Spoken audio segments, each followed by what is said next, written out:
Morning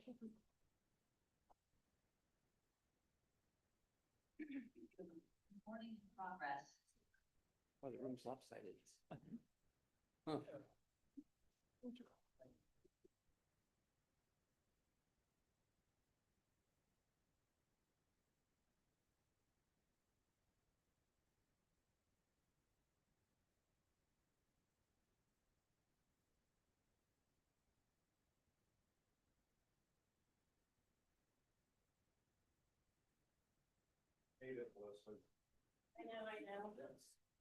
Oh, are you kidding? 3 minutes is like an hour in this room.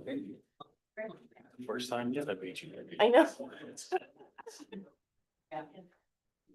Yeah, now that I'm plugged in, I feel the water. Years now. And it was very Goldman. And I checked on my email this morning. And that's 40. You don't want to be there. No, that's why. So I probably made it. It was just fine because it's all Yeah, happening. it's like this. The only way I got here that quick. I don't need to read these things. I'm usually just making. Stop. Oh, of course, absolutely. Stop necessities. In the golf course.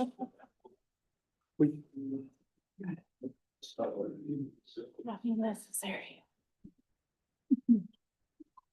Monday to plan. Yeah. No kidding. Got it.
Good evening. Welcome to the City of Shelton Council Meeting, October 21st, 2025. Anyone in the audience is amplifying headphones, please raise your hand and we'll bring those to you.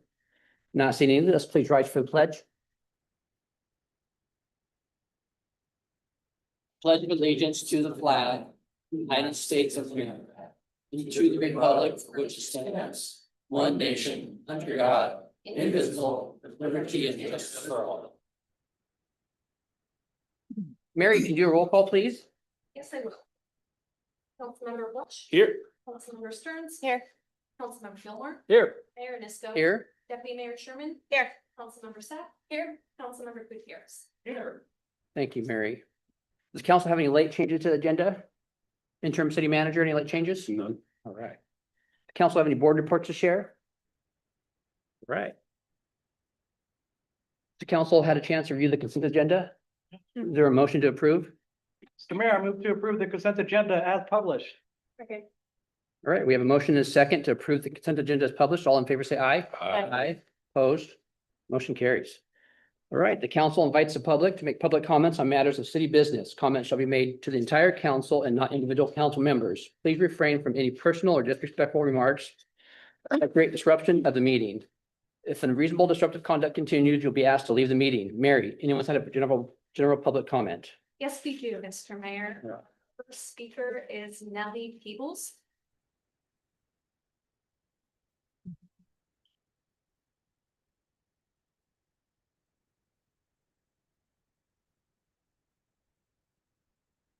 City Council members, thank you for the opportunity to speak tonight.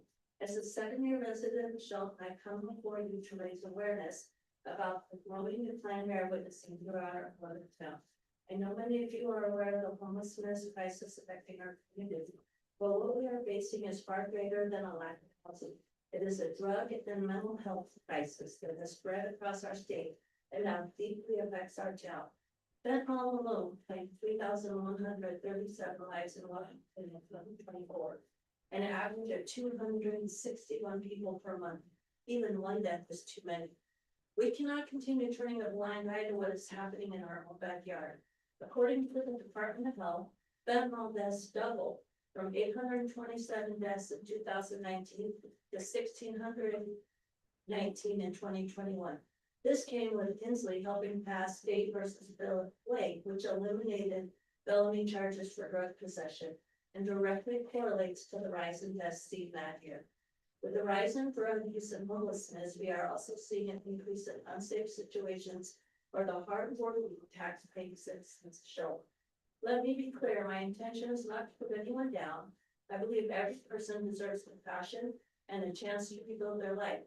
However, we must also acknowledge the reality of what is happening on our streets. Families, business owners, and children are being directly impacted. Homes near the library have experienced that.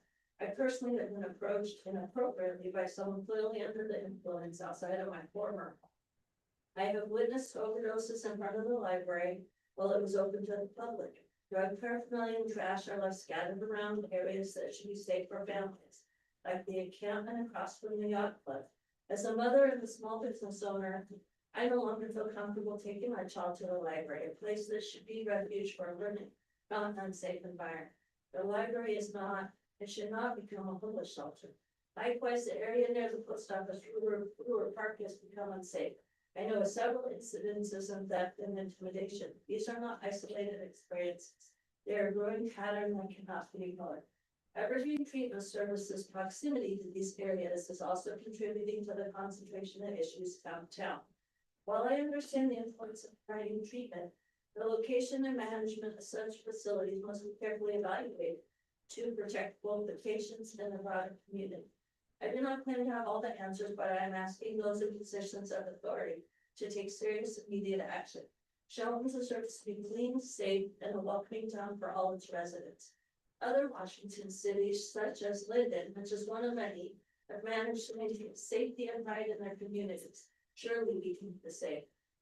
Let's work together to restore Shelton to a beautiful and secure town that it can and should be. If you want to see my shows, Thank you. Thank you. Far welcome.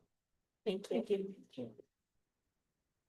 Our next speaker is Dwayne Wilson, but Dwayne, you have, your presentation is for Bluegrass. Is it for Bluegrass? Yes. Oh, you get more than 3 minutes because you have a presentation, unless you want to talk about No. something else. We'll wait until presentation. Yeah. Yeah, you're good. Yeah. Perfect. Okay, next, Kathy McDowell. Good evening, council. I'm here tonight. My mother used to always say the squeaky wheel gets the oil. Well, we have a squeaky wheel in this town. We have some oil. I am coming to talk to you again about handicap spots on Railroad Avenue. Desperately needed. I had to go down to the first in Railroad the other day and I had to park clear up my knees. I had to walk all that way. For a normal person, that's okay, but I have walking issues. Then there's the sidewalks, cracks in them, and those need to be fixed soon because I've heard of several people falling and not saying anything to anybody, but one of these days, someone will fall and will hurt themselves. And then they'll figure out what to do with that. But basically the handicap spots and the sidewalks are absolutely a necessity to get going on those. Also, thank you for restriping Wall Street. I love it, and it's so nice and wide, and you're not have to avoid trucks with back and out. So thank you very much. Thank you. Thank you. Thank you.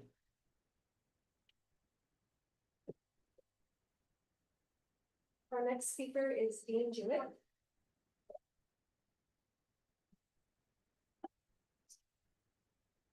Good evening. No elegant speeches, just kind of a state of the union. Maybe we talk about sidewalks, Kathy did. You guys have heard about sidewalks about what, 6 times now? At what point in time are we gonna do something about our sidewalks, our curb painting, the weeds, the distressed look of our town? I mean, this, a little pressure washer. It would work wonders. We've had conversations about study sessions about being proactive versus a complaint-based response to what we have going on. We need to push that. We need 4 members of our city council to direct the manager, then to direct the police chief to go after this as a proactive approach, and I'm talking about a hard proactive approach. We have so let's talk about CODA a little bit. So far, I did a public records request, and I'm gonna do another one. So far, we're up to about $70,000 of what it cost us to do CODA Street. $70,000 that we don't have to experiment, when anybody with a ruler and a measurement and a transit should have been able to figure out that it wouldn't have worked right out of the gate. Let's reach out, let's do a little bit of a research. Let's reach out to the mayor of Longview, Spencer Bordeaux. He basically had a posting on there about how they were able to clean up their parks for normal family use. Let's just not abandon parks. There's several people here that sit on the parks boards. Let's save all the parks, not just some of them. The auto mall over in Olympia got cleaned out. Where do you think those people go? Do we have anybody that watches the social media of other areas and figure out when a camp closes and where those individuals are going to end up? We got a dozen cameras in my business. I see new faces every single day, and there was 2 camps that popped up. That I had the police department help me move some people along, and then the city went and cleaned them up. So thank you for cleaning them up. But we have to do that over and over and over. We have stores that are closing. Well, why do we have stores that are closing? Because there's no enforcement, there's no punishment. We have a judge that lowers bail on people that are running for council because they can't finance their bail, so he lowers it. I mean, I don't get it. So are they gonna lower mine? I'd spend $2,000 fighting for an issue that I got charged with, that, if y'all know, got thrown out after they tried to offer me umpteen plea deals, and I just said, no, let's go to court. Oh, okay, we'll drop it. Working on, right now, there's a group of us that are working with our fire department so that we can get some actual true data on how much Narcan is used, how much it costs to roll a call. Anybody know what wall time is? Wall time is when you pick up a case and all the ambulances are full, all the hospitals are redirecting you. There was a time last year when we had 1 ambulance in all of Mason County available. So let's work on that. Thanks, guys. Thank you. That's all that we have signed up. All right. Next, we have a presentation for Breast Cancer Awareness Month, and Councilmember Lindsay Sapp is going to read that for us tonight. Whereas breast cancer is the most commonly diagnosed cancer among women in the United States and remains a leading cause of cancer-related death, and whereas early detection through regular screenings and increased awareness significantly improves survival rates and outcomes, and whereas ongoing research, education, and community support are essential to advancing treatment options and providing hope to those affected, and whereas the city of Shelton recognizes the courage and strength of breast cancer survivors, honors the memory of those lost, and supports the families and caregivers who stand beside them. And whereas the Karen Hilburn Breast and Cervical Cancer Fund is a local dedicated nonprofit organization serving women in Mason County by providing clinical support, education, and resources relating to breast and cervical cancer. And whereas during the month of October, individuals, organizations, and communities across the nation unite to raise awareness, promote prevention, and support those impacted by breast cancer. Now, therefore, the Shelton City Council does hereby proclaim the month of October as Breast Cancer Awareness Month, and in the city of Shelton, and encourages all community members to participate in activities and initiatives that promote awareness, education, and support for those affected by breast cancer. Thank you, Councilmember Sapp. Thank you. Kelly, you want to make some comments? I'm Ellen, the Karen Hilburn Cancer Fund, and we are in our 21st year of supporting Mason County residents with their cancer-related medical expenses. And as with most cancers, early detection is essential for a positive outcome with the diagnosis of breast cancer. So we're very appreciative of the proclamation And as always, we are appreciative of your support. So, Thank you. Thank you. All right. Up next, we have an August financial status report from interim finance director Terry Schnitzer. Good evening, Mayor, Deputy Mayor, council members. Cody's gonna bring up the presentation, but as I've always been doing, I'll just update you a little bit on our long-term investments, which our US Bank is holding 5.7 million. And our local government investment pool account is just short of 20 million. And the interest rate is still holding above 4%. It's currently at 4.17. So it is dropping, or I believe last month I reported at 4.3. So with those, the government dropping rates, that we will be seeing further rate drops in the LGIP especially.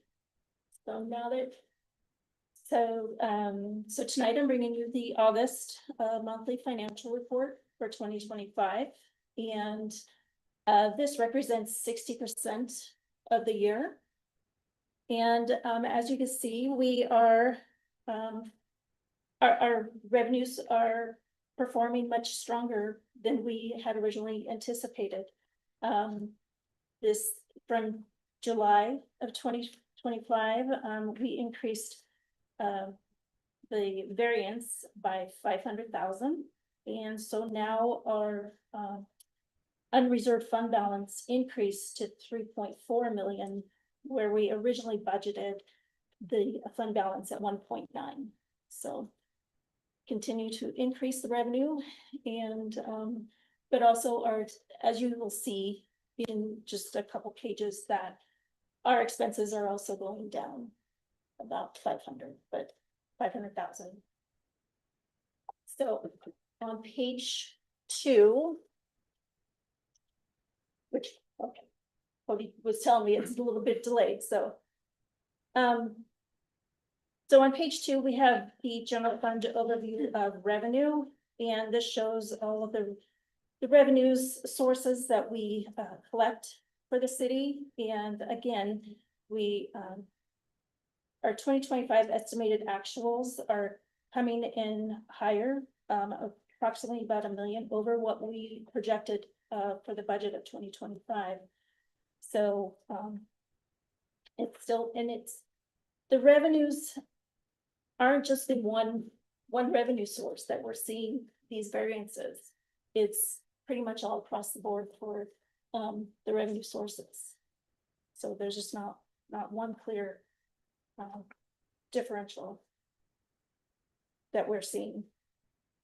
At the bottom in the chart for the estimated general fund revenues, the number one source of revenue that we collect is sales and use taxes at 21%. And our charges for goods and services is at a very close second at 21% also. And then the third is property taxes at 18%. Then on page 3, we have our general fund overview of expenditures. And again, this is where it's showing that we have we're spending about 500,000 less than what we have budgeted. So currently through August, we have spent about 58%, which is the 9.9 million, to what we have budgeted at 17 million. And then at the graph on the bottom of that page, we have our biggest expense in the general fund is our wages, and that's at 36%. And then at 30% is professional services. And on page 4,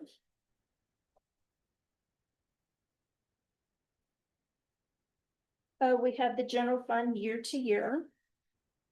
And for the revenue for the 2025 estimated actual, we're projecting about 16.9 million.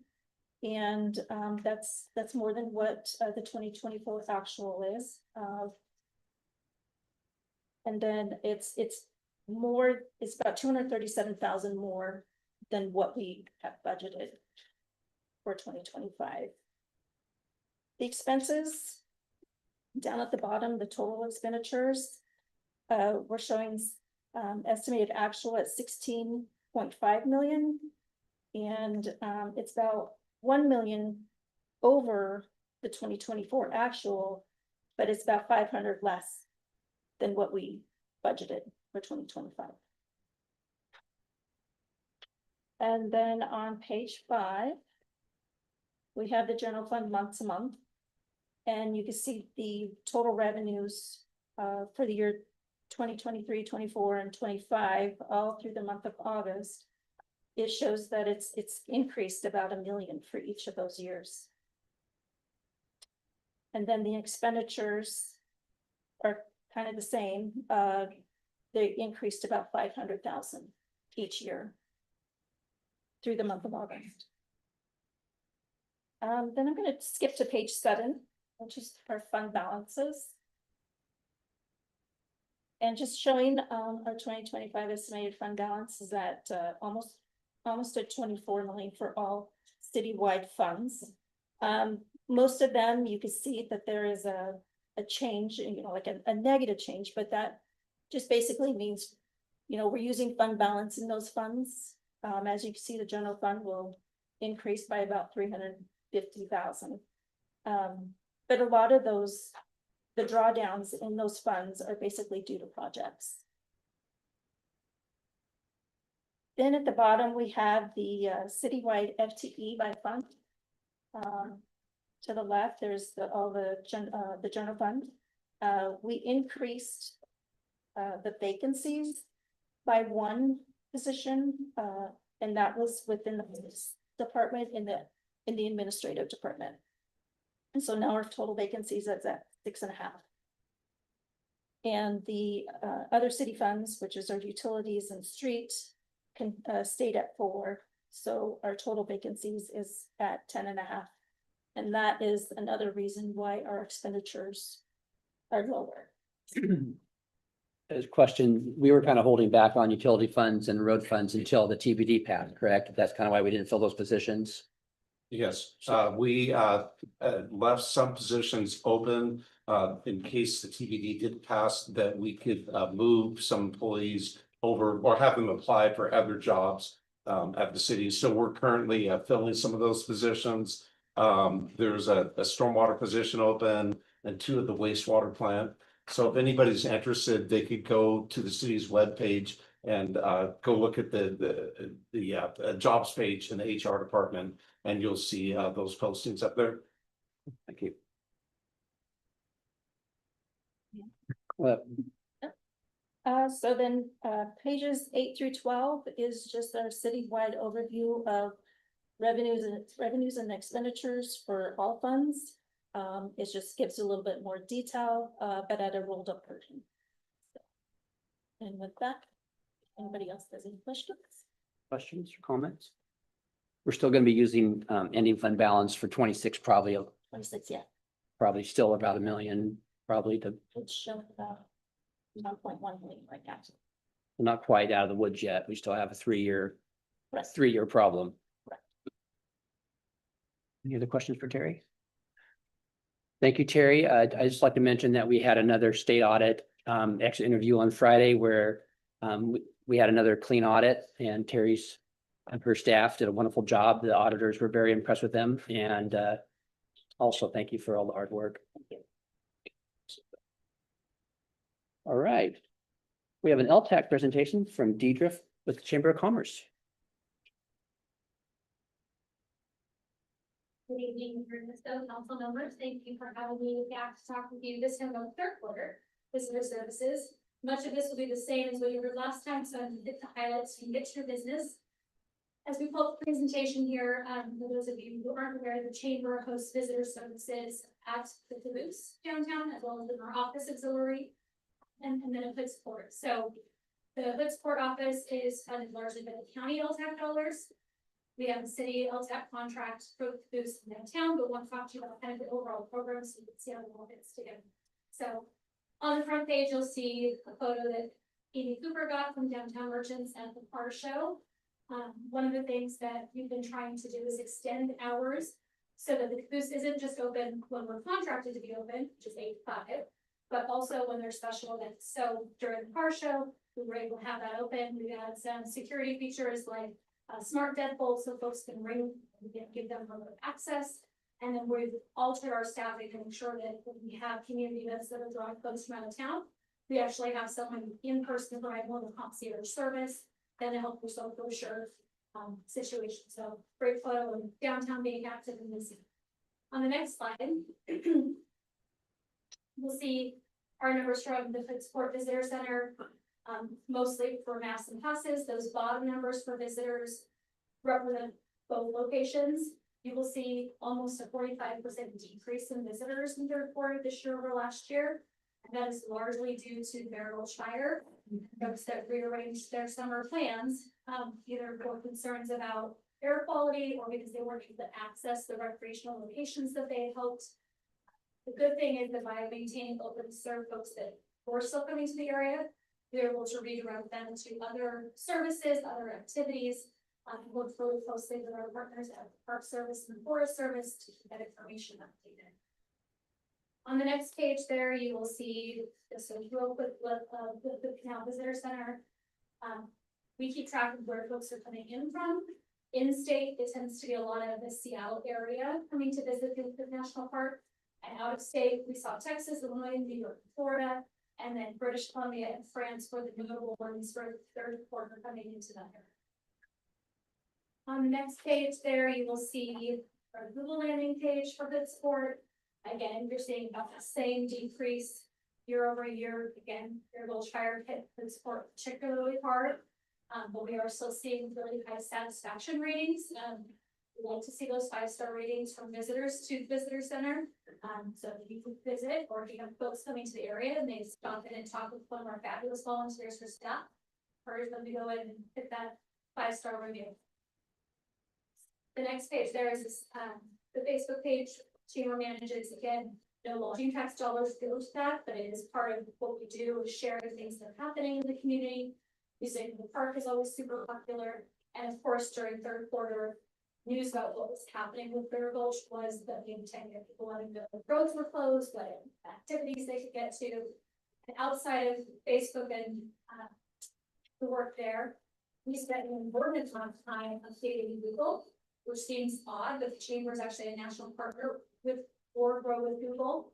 And what we were finding is that folks were arriving at our visitor center and saying, I didn't know that such and such was closed. I don't know how to get to here. And so we were able to go in as a partner, update those locations in live tent markets temporarily closed or provide updates and notifications, which was helping hopefully not only for our visitors, but also again for the staff and volunteers running those locations. And then next page, I think, is the landing page for the caboose, which has a shiny new picture up there. Again, thanks to the volunteers that put in an immense amount of time updating the exterior. As you heard in my second quarter report, we also saw quite a bit of interior updates that the Chamber did during that, and flooring. We had local contractors working on that project. And some amazing new signage. So if you haven't been there recently, stop in and take a look. You will see that the decrease in traffic to the Google page for Shelton was less of a decrease than Food Sport. And again, that's reflecting the activity that we saw. Folks are looking for what the visitor center, caboose, attraction, and actually attraction takes spots 1 and 4, which I found interesting when we're looking at keywords. So maintaining that as an icon of our cultural heritage and a historic monument within our downtown core is really important to us, the visitor center. And lastly, I think just a quick overview of the folks that we had visiting the caboose itself. So again, a lot of folks coming from the north, but we saw out of state from California, Idaho, Hawaii, and Oregon. And then again, making sure that we were open for things like the downtown car show and the Olympus rally, which brought in hopefully some new visitors to enjoy our restaurants and our retailers and our boutiques. We do have limited lodging within the city limits, but the goal is always to keep them as close as possible so that as they're out about having their vacation, they're utilizing those services contributing to our local economy. So with that, I'm happy to take any questions. Question for you. Thank you. Thank you so much. Thank you. All right, our next presentation is for Bluegrass for Dwayne Wilson.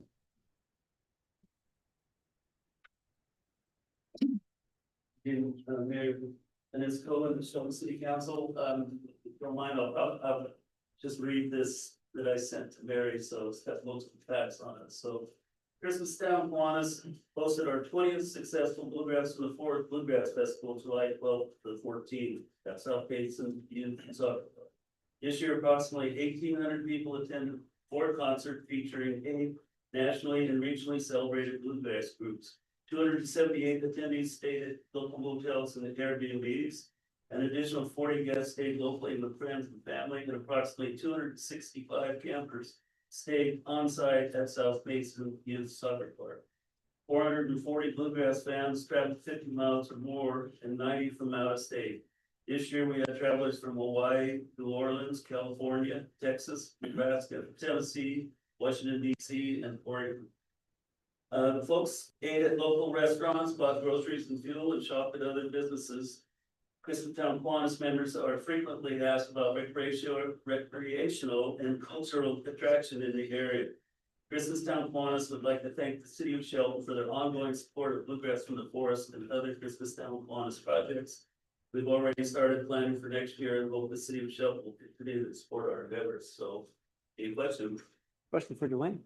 Just a thank you for keeping the cultural tradition and the musical tradition of Shelton alive and keeping it going with the Christmas Town Kiwanis. Thank you so much. You're welcome. If you like acoustic music, it's the place to be, that's for sure. Thank you, Dwayne. Thank you. Thank you. All right.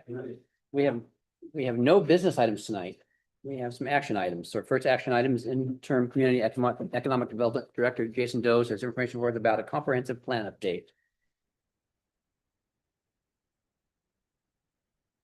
Hey, Mayor. As you're aware, city's been in the process of updating the comprehensive plan for about 1.5 years now. I was before you at your last study session. We went over several more elements and we're still working on those, but we're in the final draft stage. Pretty, in my opinion, benign ask tonight, more of a formality, just asking the council to approve a resolution, which I attached to the report, that would authorize us, staff, once we get a final draft together, to submit to Department of Ecology for their required 60-day review. And as I alluded to at the last meeting, it's a required review by the state. They basically blast our comprehensive plan out to all their agencies. Everybody's checking their boxes to make sure we're fulfilling the requirements of state law. And then it would come back to us with any recommended changes, and that's when we would bring it forward to the council for final review, public hearings, that sort of. And that's it. Do you have any questions? Mary, anyone set up public comment? No, we don't, Mr. Mayor. Ever reading of resolution number 1389-0625? Resolution number 1389-0625.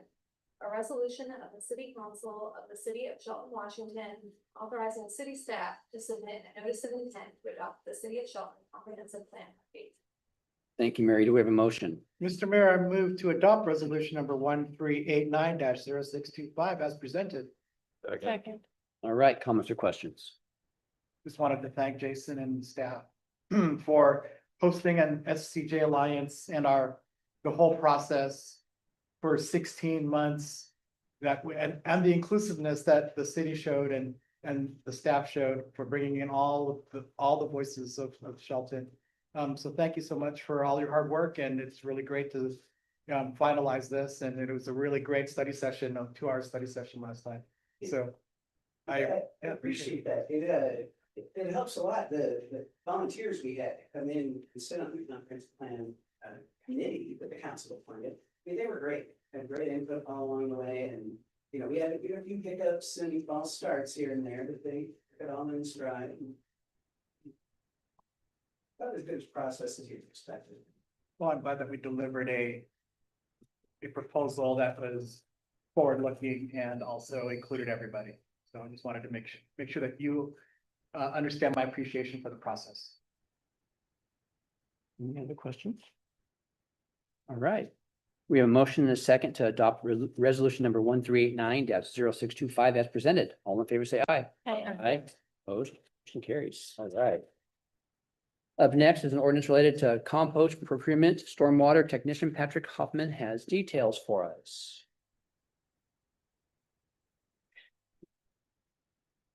Good evening, council members, Mayor, those of you who I didn't get to meet at the October 7th meeting, my name is Pat, I am the new stormwater technician for the city of Shelton. On October 7th, I presented in detail about the compost procurement ordinance, which is ordinance 20330825.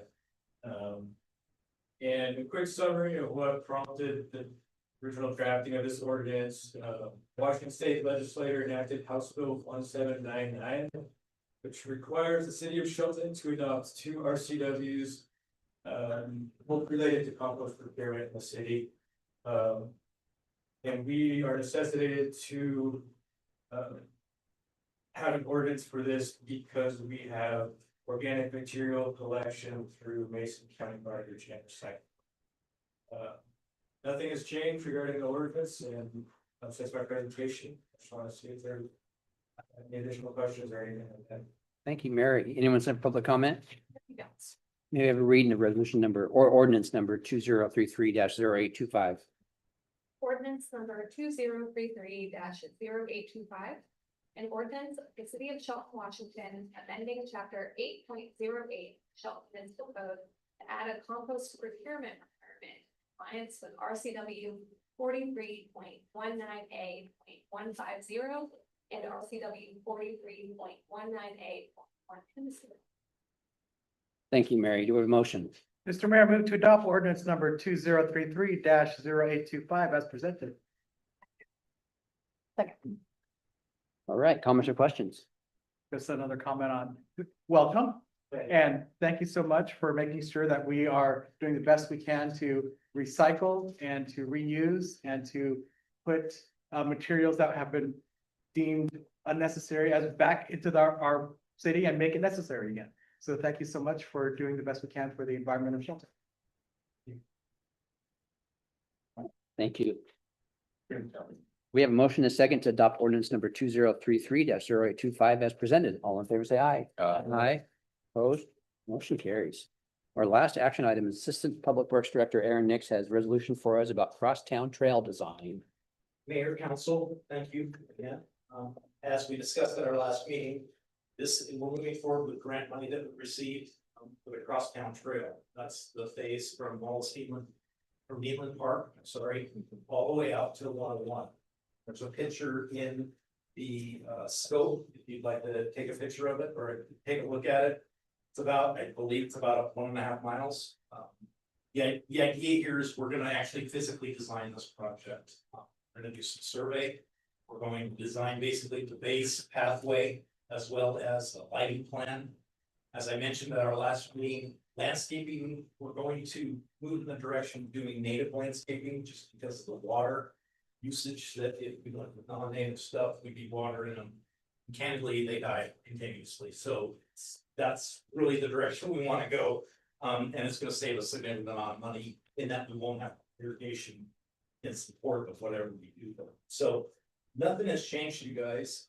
We're just ready and willing to go on this project. Desires early, let's say mid next year, we will have a design. In addition, we're going to be doing significant outreach from the community to have discussions about this. I will tell you, I went and walked it. I can't tell you how many people have come out of their homes and said, what are you doing?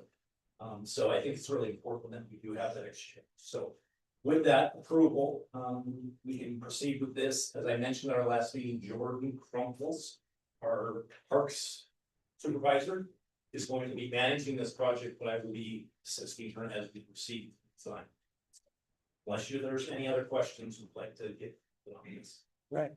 Mary, anyone sign up for public comment? No, we don't. We have a reading of resolution number 1403-0925.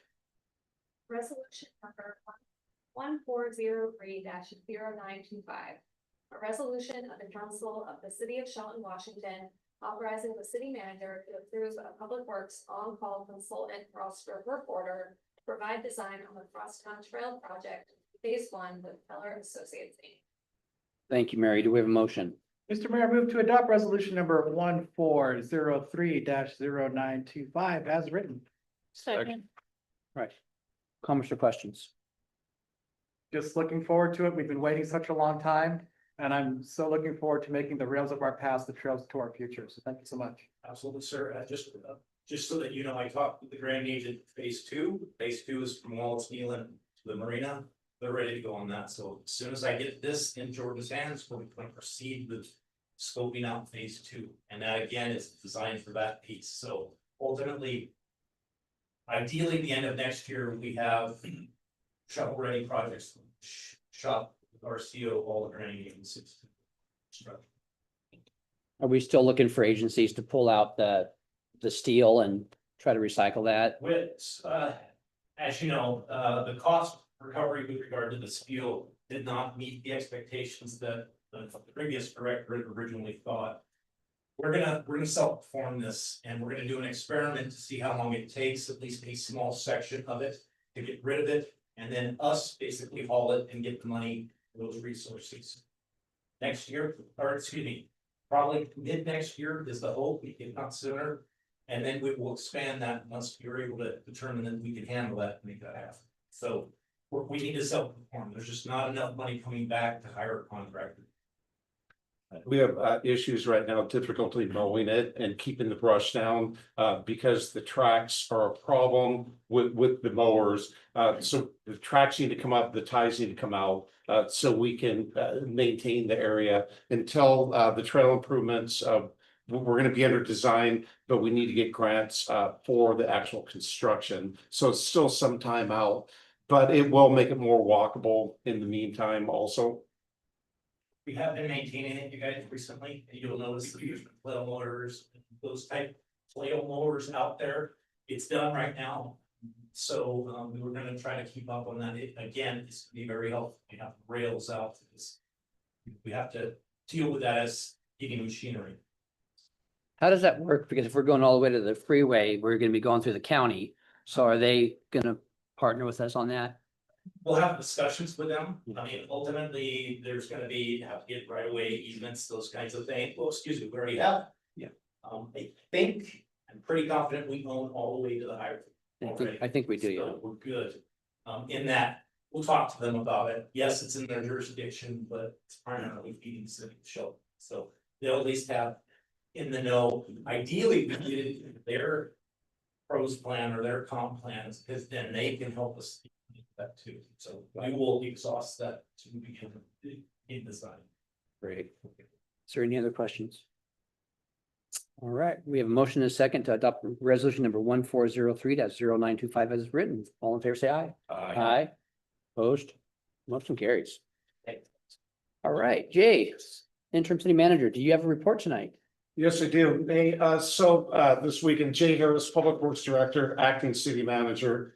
That we're gonna have a rain event this weekend, couple inches, Friday, Saturday. And so it's our first large rain event of the season. And so I just wanted to make sure that people knew that if leaves wash up onto a storm drain inlet, it's okay to clean those off and put them in your recycling bin if you have one of them. That helps us.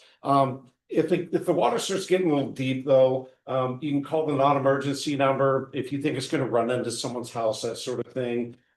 If nobody's in peril and you haven't seen anybody out to unblock the blockage, do a My Civic application or request. So the My Civic app is on the city's webpage. You can access it from there. It's called Report an Issue. On your cell phone though, you can also download the Shelton app.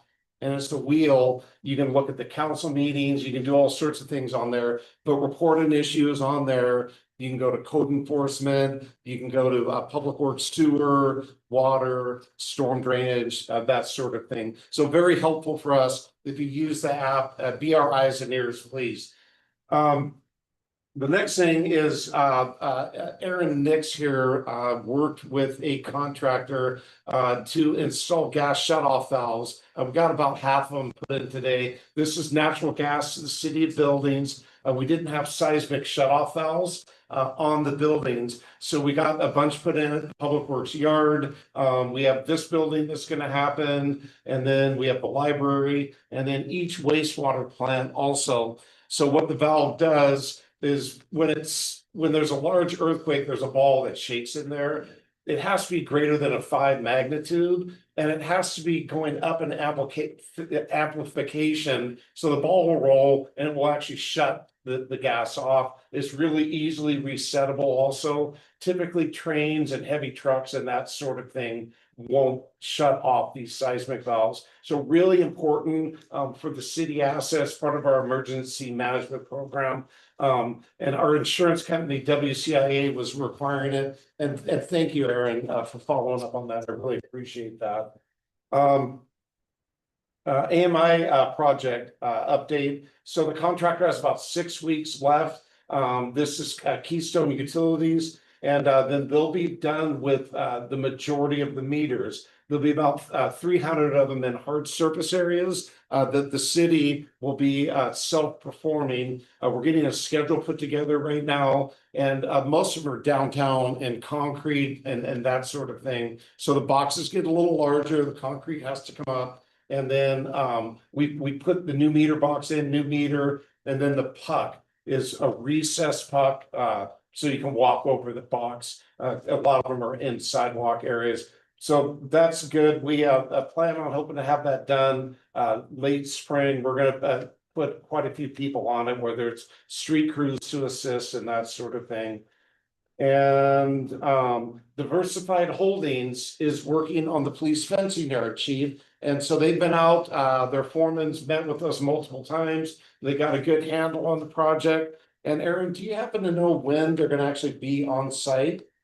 They're in the process of grading material. I believe the start date next week. But Okay. I'll verify that. Okay, a good project. There's a fence going in there with gates that open up and keep our police vehicles safe, 911 folks, all that. So that's a great project. Coda Street striping. So we got the center line put in, back to the way it was. We are working on parking stalls right now. We're following the manual of uniform traffic control devices. So you'll notice the stripes are going to X's, okay? They're not, we used to have T's there. We're putting the other side on to make the T into an X. The reason is so when people are going into the stall, you can see that hanging out in your mirror and you keep within the stalls better. So it's a national thing, the manual uniform traffic control devices. So we have that. They set the length of the stalls, talk about the ADA that's going in on Coda Street. We're putting that back in at each end of the blocks. So we have a plan put together for that. We're also putting thermoplastic down. So rather than paint striping, which we have to go repaint every year, we're putting down thermoplastic, it's torch down, because doing all the T's and L's takes a significant amount of time. And we're going to be coming back and working on the crosswalk bars and going from paint to thermoplastic on that, with a goal to start converting the system over to plastic striping to save us time so our street crews can go do other things. We're looking into the county thermoplastic machine also, and utilizing that where you buy the beads, you don't use torch down products. You actually melt it, turn it into goo, and it pours out onto the surface. And you got to really watch what you're doing, right? Because it can get all over, obviously. So that's all for the manager's updates, and I can answer any further questions. I have a couple. So to talk about sidewalks. So we just adopted a 20-year, $26 million unfunded state mandate for ADA, which is going to address some of the sidewalk issues over the next several years. We're also doing Olympic Highway North next year, and that's going to address sidewalks up there as well. And then we're going to be doing some tree replacement down on Railroad, which is going to also do some sidewalk repair. So is there another plan to address some of the sidewalks that you know of? And currently, the downtown street repair project or sidewalk and street tree repair project is going to go to bid in about a month. And so we should be opening the bids up sometime around the first of the year, Christmas, that sort of thing. with a goal to get started sometime in February on that project. It's pretty much gonna take care of all the lifted sidewalks on Railroad, some of the side streets, and up here on Coda, there's quite a few issues too. It all depends on what the bids come in at, though, that we have some different bid schedules on there. If the bids are coming in higher than expected, we might have to take some of the trees out of the project. We have them rated by the largest lift area to the minor areas. Like there's some areas where the trees just don't exist. A tree just needs to be planted, but the sidewalk hasn't been lifted, that sort of thing. So more to come on that project. In terms of overall, we do have a sidewalk budget every year. It's about 25,000 currently. It's not a lot of money, but I'd like to come back to council the first part of the year and talk to you about how to get some mileage out of more of a residential sidewalk program where we work with the property owner and maybe share some of the cost sort of thing. If you're interested, we'd be more than happy to come back and chat with you about that. But it is a budget limited project because of the street repairs that we're getting into, that we have a lot of lane miles to streets and we got to keep the pavement condition index up. If we start letting that fall, we have problems there too. So a lot of it is budget and prioritization from council, which we've spoke to you about, and getting us off in the right direction. What you guys want to see? Appreciate the answer. All right, any other questions for Jay? Does the council have any new items for discussion? Oh, I do. I would like to recognize someone who just walked in. She was the honorary homecoming queen at Shelton High School. She's a 20-year teacher from Shelton High. And I don't know if did you want to say something about your experience? Or sure. Can we have a minute or two for her to speak? Is that okay, Mr. Yeah, sure. Thank you, members, I appreciate that. I just wanted to commend, I'm a retired high school teacher from Shelton High, and I still support many of the activities. I'm in my outfit for 10 minutes swimming today. But I was very, very impressed with the quality of the diversity that our students represented at the homecoming court. They, I was very pleased that they welcomed and appreciated all different kinds of students on that court. That homecoming court, I was very appreciative of that. That's all. Thank you. Thank you, Eileen. Thank you. Mary, did you get her name? I'll get it. Okay. Did you get my? I'll get it from council member. All right. I do have one question today.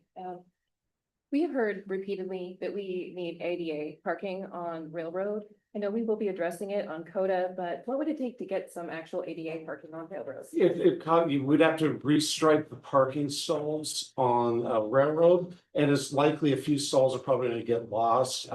We would have to put in similar to what we're doing on Coda. The stalls get a little longer when you do that. And so the goal was to get Coda done, and then we would likely go and do thermoplastic on Railroad and put ADA in at the same time of that. And so we can make it happen.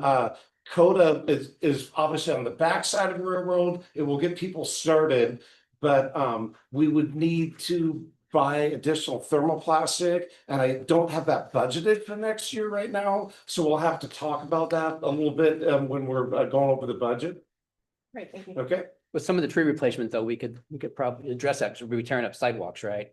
We're gonna be tearing up sidewalks, but not out in the park. We're not gonna be in the parallel parking stalls. No, but we could be adding the ramps to the street, right? The ramps already exist. Okay. Yeah. And all of Yeah. them. So we follow, it's called the ProWag manual. It's the public right-of-way accessibility guidelines manual. And so that's what you follow for on-street parking. There's a whole bunch of different manuals out there, unfortunately. Not everything's consolidated and dated into one. But it does talk about when you restripe roadways, what you have to do, and you do have to put ADA in. It says we're restriping this roadway. That's why it was in the last configuration. It'll be in the next configuration also. So when we go do railroad, maybe we start doing it block by block or something next summer, something like that. But I will need some additional funds for thermoplastic. Right. That's it. All right, so our next study session is on the October 28th, and it's going to be a Mason County Local Homelessness Housing Draft Plan. Being presented by a third party, I forget the company who did it, but it was organized by the county, and there was all the nonprofits were actually in this 3-day summit. So well, I'll be interested to see that. And also we have Olympic Highway North design discussion. Or if next business meeting on the 4th, we'll have a parks meeting, and then or city meeting where we will be discussing Department of Ecology wastewater treatment plant awards, a proclamation for Operation Green Light, which is our veterans. Our business agenda will be easement dedication, an alternate response team grant acceptance, an interlocal agreement with North Mason Regional Fire Authority for peer support specialist, a resolution for authorizing Mason County garbage rate increase, a special unit building, reclaimed water tank project, busy day. Public hearing, ordinance on ad valorem taxes, ordinance on the budget. Action items will be what we talked about tonight, and it's also election day, so we will be here well into the night, looks like. All right. So this meeting is adjourned at 6:53 p.m.